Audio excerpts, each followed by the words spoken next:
Je pense que nous sommes à un moment très particulier de notre histoire. C'est toujours un peu prétentieux de dire cela, mais enfin, quand on voit l'évolution de toute la société depuis des siècles, il semble bien que nous soyons au moment où un processus qui a été mis en place il y a déjà 4-5 siècles, avec le début de la période moderne, se trouve à un moment d'accomplissement qui a un effet,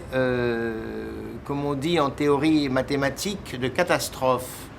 L'effet de catastrophe n'est pas un effet négatif. Ça veut dire un effet que tout à coup vous changez encore un tout petit peu le point de vue que vous prenez et l'image devient une image tout à fait différente. C'est ça la théorie des catastrophes en mathématiques, c'est que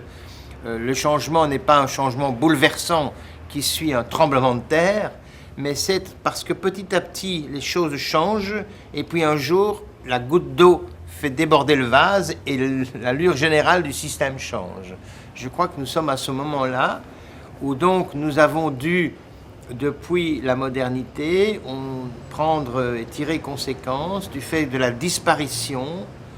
d'une transcendance qui hier bien sûr était religieuse et qui justifiait qu'il y avait reconnaissant par chacun, comme allant de soi, une place d'exception à partir de laquelle quelqu'un, le roi, mais aussi bien le père de famille que le maître à l'école, que le directeur dans une équipe, que le chef, que toutes ces figures qui occupaient cette place, d'emblée avaient une autorité, et aussi un pouvoir, comme on l'a évoqué là d'ailleurs déjà, de reconnaissance symbolique qui faisait que vous aviez votre place. Et bien voilà que ce système ayant été bousculé à la suite aussi bien du discours de la science qui a quand même complètement ébranlé le discours religieux d'une part, du discours de la démocratie qui s'est de plus en plus amplifié jusqu'à nous mener à un endroit très particulier où la démocratie est souvent aujourd'hui confondue avec le fait de pouvoir faire ce que je veux, à condition que ça n'empêche pas mon voisin, mais ça n'a plus tellement à voir avec l'idée d'une conception du lien social où le lieu du pouvoir est vide. C'est pas ça qu'on entend. On entend uniquement le côté, ce que j'appelle moi, le démocratisme, c'est-à-dire tout le monde a droit à dire ce qu'il a envie, hein, et c'est pas la moindre des influences, que la progression de plus en plus importante du néolibéralisme débridé, qui vient un peu comme une cerise sur le gâteau, pulvériser tous les endroits où il y avait cette position d'exception, de transcendance, qui justifiait d'ailleurs qu'au nom de son existence,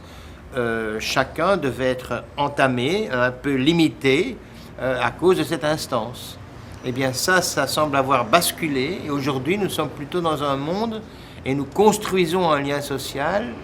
qui fait comme si cette dimension qui serait hétéronome, extérieure à nous, transcendante, n'existait plus. Et donc nous ne sommes plus qu'entre nous, à nous organiser comme nous le pouvons, en fonction de nos humeurs, de nos envies, de nos intérêts. Mais c'est du coup une dimension extrêmement importante qui est en train, non pas de disparaître, mais de passer underground, sous le tapis, en quelque sorte. Et cette dimension a toute une série d'effets de ne plus être représentée dans le social. Pour aller vite, c'est un petit peu comme si nous étions enfin